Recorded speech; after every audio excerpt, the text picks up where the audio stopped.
शांति। आज 7 फरवरी 2023 की बाबा की साकार मुरली है। मुरली के महावाक्य हैं, मीठे बच्चे, इस समय तुम्हें निराकारी मत मिल रही है। गीता शास्त्र निराकारी मत का शास्त्र है, साकारी मत का नहीं। यह बात सिद्ध करो। प्रश्न है, कौन सी गुह्य बात बड़ी युक्ति से फर्स्ट क्लास बच्चे ही समझा सकते हैं? उत्तर है, यह ब्रह्मा ही श्री कृष्ण बनते हैं। ब्रह्मा को प्रजापिता कहेंगे, श्री कृष्ण को नहीं। निराकार भगवान ने ब्रह्मा मुख से ब्राह्मण रचे हैं। श्री कृष्ण तो छोटा बच्चा है। गीता का भगवान निराकार परमात्मा है। श्री कृष्ण की आत्मा ने पुरुषार्थ करके यह प्रालब्ध पाई। यह बहुत गुह्य बात है जो फर्स्ट क्लास बच्चे ही युक्ति से समझा सकते हैं। 20 नाखून का जोर देकर यह बात सिद्ध करो, तब सर्विस की सफलता होगी। गीत है, कौन आया मेरे मन के द्वारे। ओम शांति। बच्चों ने सुना, यह आँख नहीं जान सकती है। किसको? भगवान को। यह आँखें श्री कृष्ण को तो जान सकती हैं, बाकी भगवान को नहीं जान सकती। आत्मा ही परमात्मा को जान सकती है। आत्मा मानती है कि हमारा परमपिता परमात्मा निराकार है। निराकार होने कारण इन आँखों से न देखने कारण इतनी याद नहीं ठहरती। यह निराकार बाप निराकारी बच्चों यानी आत्माओं को कहते हैं, तुमको निराकारी मत मिलती है। गीता शास्त्र है ही निराकारी मत का, साकारी मत का नहीं। गीता धर्मशास्त्र है ना। इस्लामियों आदि का भी धर्मशास्त्र है। इब्राहिम ने उच्चारा, बुद्ध ने, क्राइस्ट ने उच्चारा। उन्होंने तो चित्र हैं। गीता जो सर्वशास्त्रमयी शिरोमणि है, उसके लिए मनुष्यों ने श्री कृष्ण का चित्र दिखा दिया है, परंतु बाप समझाते हैं यह रॉन्ग है। गीता मैंने उच्चारी, मैंने राजयोग सिखलाया और स्वर्ग की स्थापना की है। मैं हूँ निराकार परम पिता परमात्मा। मैं तुम सर्व आत्माओं का बाप, मनुष्य सृष्टि का बीजरूप हो। मुझे ही वृक्षपति कहा जाता है। श्री कृष्ण को वृक्षपति नहीं कहेंगे। परमपिता परमात्मा ही मनुष्य सृष्टि का बीजरूप क्रिएटर है। श्री कृष्ण को क्रिएटर नहीं कहेंगे। वह तो सिर्फ दैवी गुण वाला मनुष्य है। भगवान है एक।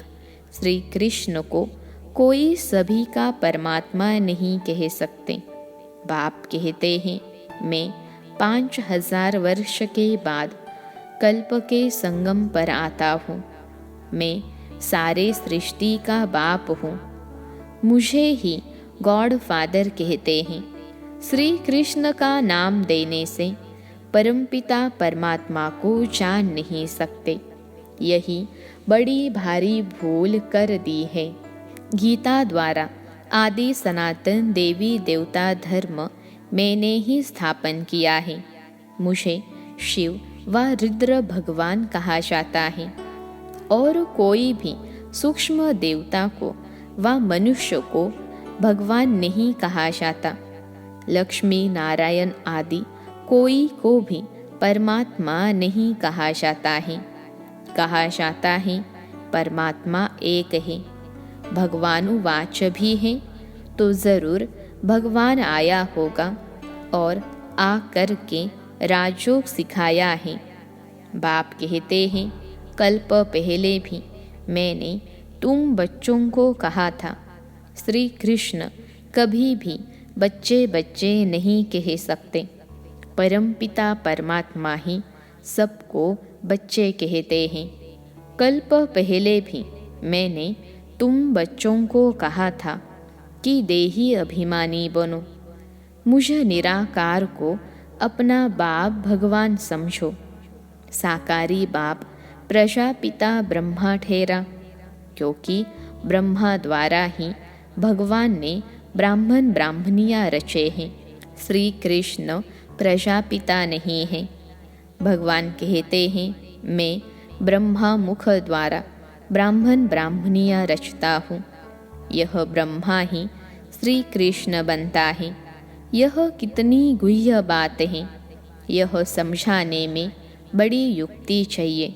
फर्स्ट क्लास बच्चियाँ ही समझा सकेगी। बाप कहते हैं, बहुत अच्छा बच्चा व बच्ची हो जो सिद्ध करे कि गीता का भगवान निराकार परमात्मा है। जिसने गीता रची उसने ही बच्चों को राजयोग सिखाया और स्वर्ग रचा। जरूर ऊंचे ते ऊंचा बाप ही राजयोग सिखाएगा। श्री कृष्ण ने तो प्रालब्ध पाए हैं। प्रालब्ध देने वाला है परम पिता परमात्मा। श्री कृष्ण ही उनका बच्चा। श्री कृष्ण की आत्मा ने पुरुषार्थ किया और प्रालब्ध पाई। पुरुषार्थ कराने वाले को उड़ाकर पुरुषार्थ कर प्रालब्ध पाने वाले का नाम रख गीता को खंडन कर दिया है। सर्विस को बढ़ाने के लिए बच्चों को 20 नाखून का जोर देना चाहिए। गीता किसने उच्चारी? गीता द्वारा कौन सा धर्म किसने स्थापन किया? इस ही बात से तुम अच्छी रीति जीत पहन सकते हो। परमपिता परमात्मा द्वारा स्वर्ग के मालिक बनते हैं, ना कि श्री कृष्ण द्वारा। तो इस बात पर मेहनत करनी है। सब शास्त्र हैं गीता के बच्चे। तो बच्चों से कभी वर्षा मिल नहीं सकता। वर्षा तो ज़रूर बाप ही देंगे। काका, चाचा, मामा, गुरु आदि कोई से भी वर्षा नहीं मिलता है। बेहद के बाप से ही बेहद का वर्षा मिलता है। यह लिखत ऐसी साफ कर लिखनी है कि समझ जाए तो बरोबर गीता खंडन की है। गीता को डिफेंड किया है। इसलिए भारत कंगाल बन गया है, कौड़ी तुल्य बन गया है। ऐसी लिखत लिखो। भारत को स्वर्ग बनाने वाला कौन है? स्वर्ग कहाँ है? कलयुग के बाद सतयुग होगा तो उनकी स्थापना जरूर संगम पर होनी चाहिए। शिव भगवानुवाच, मैं कल्प कल्प संगम पर पावन दुनिया बनाने आता हूँ। ऐसे सिद्ध करो जो समझे कि शिव परमात्मा ही सबको दुखों से लिबरेट करते हैं, न कि श्री कृष्ण। गीता के भगवान को जो समझ जाएंगे वही आकर फूल चढ़ाएंगे। सभी नहीं चढ़ाएंगे। जो समझ गए वह फूलपन बलि चढ़ जाएंगे। बाबा को कोई फूल देते हैं तो बाबा कहते हैं, मुझे ऐसे फूल यानी बच्चे चाहिए। कांटे मेरे पर बलि चढ़ें तो मैं उनको फूल बनाऊं। बबुलनाथ भी मेरा नाम है।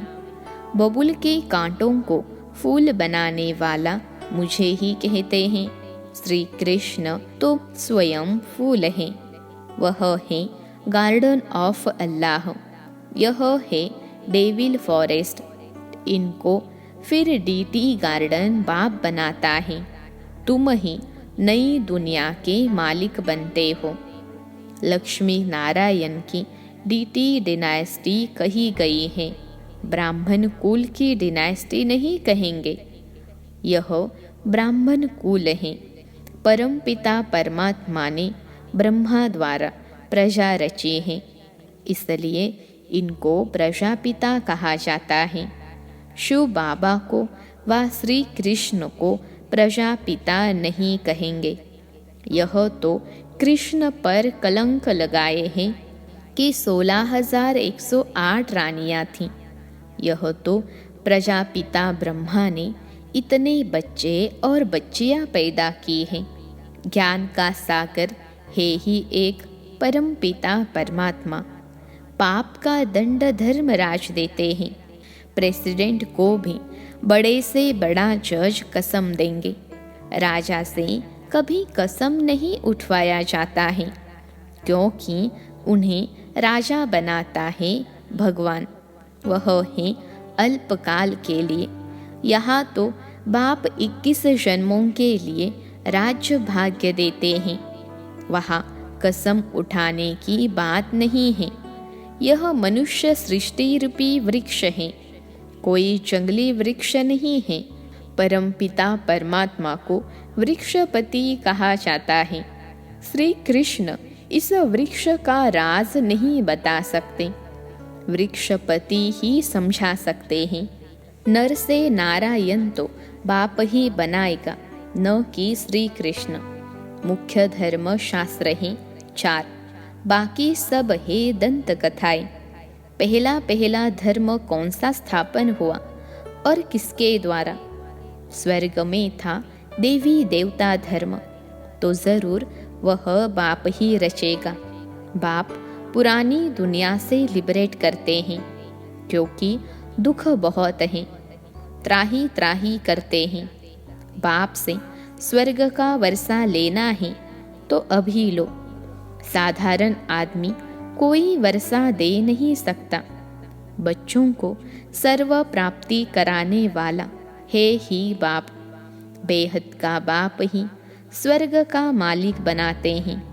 ऐसी ऐसी टेम्पटेशन देनी है, जैसे शिकारी लोग कोई से शिकार कराते हैं तो सारी तैयारी कर शिकार सामने लाकर सिर्फ उनसे शिकार कराते हैं। यहाँ शिकार कराना है माताओं से। बाप कहते हैं शिकार माताओं के आगे ले आना है। माताएं बहुत हैं, नाम एक का बाला हो जाता है। तुम शक्ति सेना हो।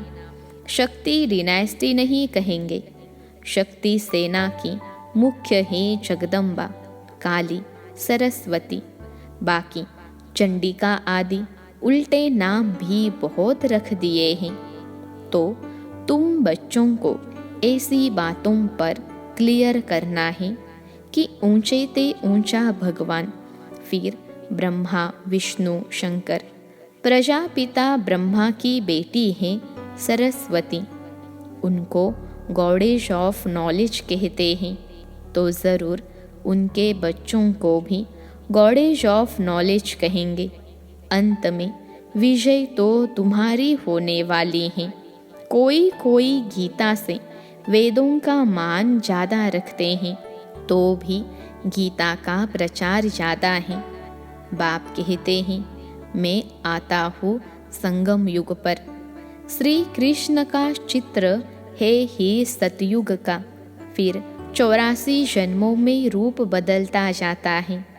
ज्ञानी तो आत्मा तब बन सकते हैं जब परम पिता परमात्मा आकर आत्मा का ज्ञान देवे। परम पिता परमात्मा है ज्ञान का सागर। उन द्वारा तुम ज्ञानी तू आत्मा बनते हो। बाकी सब है भक्त तू आत्मा। बाप कहते हैं मुझे ज्ञानी तू आत्मा प्रिय लगते हैं। महिमा सारी गीता की है। ध्यानी से ज्ञानी श्रेष्ठ है। ध्यान ट्रांस को कहा जाता है। यह तो बाप से योग लगाना है। ध्यान में जाने से कोई भी फायदा नहीं है। बाप कहते हैं मैंने राजयोग सिखाया था। श्री कृष्ण को यह प्रारब्ध मैंने ही दी थी। जरूर अगले जन्म में पुरुषार्थ किया होगा।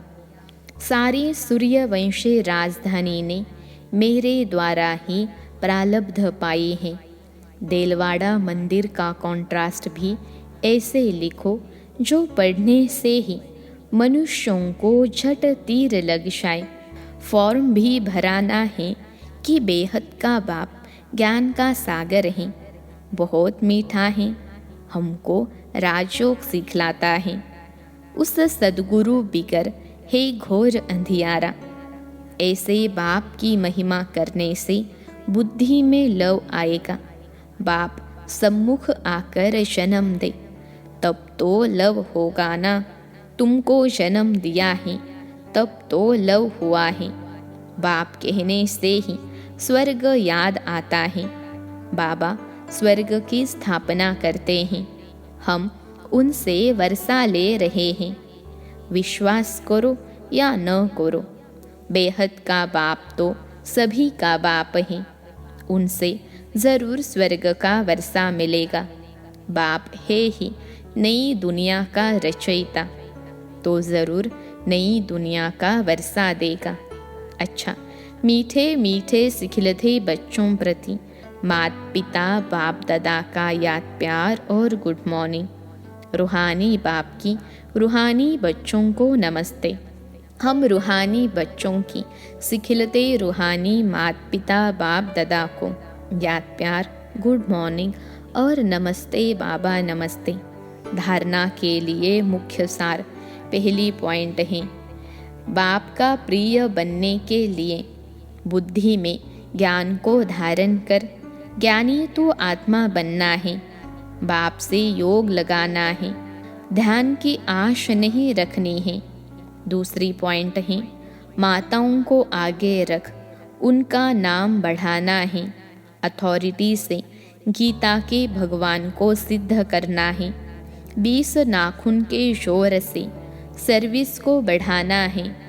आज का वरदान है, श्रेष्ठ जीवन की स्मृति द्वारा विशाल स्टेज पर विशेष पार्ट बजाने वाले हीरो पार्टधारी भव। श्रेष्ठ जीवन की स्मृति द्वारा विशाल स्टेज पर विशेष पार्ट बजाने वाले हीरो पार्टधारी भव। विश्लेषण है, ब्रह्मा बाप ने आप बच्चों को दिव्य जन्म देते ही पवित्र भव, योगी भव का वरदान दिया। जन्मते ही बड़ी माँ के रूप में पवित्रता के प्यार से पालना की, सदा खुशियों के झूले में झुलाया। सर्वगुण मूर्त, ज्ञान मूर्त, सुख शांति स्वरूप बनने की हर रोज लोरी दी। ऐसे मात पिता के श्रेष्ठ बच्चे ब्रह्मा कुमार कुमारी हैं। इस जीवन के महत्व को स्मृति में रख विश्व की विशाल स्टेज पर विशेष पार्ट हीरो पार्ट बजाओ। आज का स्लोगन है, बिंदु शब्द के महत्व को जान, बिंदु बन। बिंदु बाप को याद करना ही योगी बनना है। बिंदु शब्द के महत्व को जान, बिंदु बन। बिंदु बाप को याद करना ही योगी बनना है। मातेश्वरी जी के अनमोल महावाक्य। पहले पहले यह जानना ज़रूरी है कि अपना असली लक्ष्य क्या है, वो भी अच्छी तरह से बुद्धि में धारण करना है। तब ही पूर्ण रीति से उस लक्ष्य में उपस्थित हो सकेंगे। अपना असली लक्ष्य है, मैं आत्मा उस परमात्मा की संतान हूँ, असूल में कर्मातीत हूँ। फिर अपने आप को भूलने से कर्म बंधन में आ गई। अब फिर से वो याद आने से, इस ईश्वरीय योग में रहने से अपने किए हुए विकर्म विनाश कर रहे हैं। तो अपना लक्ष्य हुआ, मैं आत्मा परमात्मा की संतान हूँ। बाकी कोई अपने को हम सो देवता समझ उस लक्ष्य में स्थित रहेंगे तो फिर जो परमात्मा की शक्ति है वो मिल नहीं सकेगी और न फिर तुम्हारे विकर्म विनाश होंगे। अब यह तो अपने को फुल ज्ञान है, मैं आत्मा परमात्मा की संतान कर्मातीत हो भविष्य में जाकर जीवन मुक्त देवी देवता पद पाएंगे। इस लक्ष्य में रहने से वह ताकत मिल जाती है। अब यह जो मनुष्य चाहते हैं, हमको सुख शांति पवित्रता चाहिए, वो भी जब पूर्ण योग होगा तब ही प्राप्ति होगी। बाकी देवता पद तो अपनी भविष्य प्रारब्ध है, अपना पुरुषार्थ अलग है और अपनी प्रारब्ध भी अलग है, तो यह लक्ष्य भी अलग है। अपने को इस लक्ष्य में नहीं रहना है कि मैं पवित्र आत्मा आखिरीन परमात्मा बन जाऊंगी, नहीं, परंतु हमको परमात्मा के साथ योग लगाए पवित्र आत्मा बनना है। बाकी आत्मा को कोई परमात्मा नहीं बनना है। दूसरी पॉइंट है, इस अविनाशी ईश्वरीय ज्ञान पर अनेक नाम धरे गए हैं, यानी रखे गए हैं। कोई इस ज्ञान को अमृत भी कहते हैं, कोई ज्ञान को अंजन भी कहते हैं। गुरु नानक ने कहा, ज्ञान अंजन गुरु दिया। कोई ने फिर ज्ञान वर्षा भी कहा है, क्योंकि इस ज्ञान से ही सारी सृष्टि सब्ज यानी हरी भरी बन जाती है। जो भी तमो प्रधान मनुष्य हैं वो सतोगुणी मनुष्य बन जाते हैं और ज्ञान अंजन से अंधियारा मिट जाता है। इस ही ज्ञान को फिर अमृत भी कहते हैं, जिससे जो मनुष्य 5 विकारों की अग्नि में जल रहे हैं उससे ठंडे हो जाते हैं। देखो, गीता में परमात्मा साफ कहता है, कामेषु क्रोधेषु, उसमें भी पहला मुख्य है काम, जो ही 5 विकारों में मुख्य बीज है। बीज होने से फिर क्रोध, लोभ, मोह, अहंकार आदि झाड़ पैदा होता है। उससे मनुष्यों की बुद्धि भ्रष्ट हो जाती है। अब उस ही बुद्धि में ज्ञान की धारणा होती है। जब ज्ञान की धारणा पूर्ण बुद्धि में हो जाती है तब ही विकारों का बीज खत्म हो जाता है। बाकी सन्यासी तो समझते हैं विकारों को वश करना बड़ी कठिन बात है। अब यह ज्ञान तो सन्यासियों में है ही नहीं, तो ऐसी शिक्षा देवे कैसे? सिर्फ ऐसे ही कहते हैं कि मर्यादा में रहो, परंतु असूल मर्यादा कौन सी थी? वो मर्यादा तो आजकल टूट गई हैं। कहा वो सतयुगी त्रेतायुगी देवी देवताओं की मर्यादा, जो गृहस्थ में रहकर कैसे निर्विकारी प्रवृत्ति में रहते थे, अब वो सच्ची मर्यादा कहाँ है? आजकल तो उल्टी विकारी मर्यादा पालन कर रहे हैं। 1-2 को ऐसे ही सिखलाते हैं कि मर्यादा में चलो। मनुष्य का पहला क्या फर्ज है वो तो कोई नहीं जानता। बस इतना ही प्रचार करते हैं कि मर्यादा में रहो, मगर इतना भी नहीं जानते कि मनुष्य की पहली मर्यादा कौन सी है। मनुष्य की पहली मर्यादा है निर्विकारी बनना। अगर कोई से ऐसा पूछा जाए, तुम इस मर्यादा में रहते हो, तो कह देते हैं आजकल इस कलयुगी सृष्टि में निर्विकारी होने की हिम्मत नहीं है। अब मुख से कहना कि मर्यादा में रहो, निर्विकारी बनो, इससे तो कोई निर्विकारी बन नहीं सकता।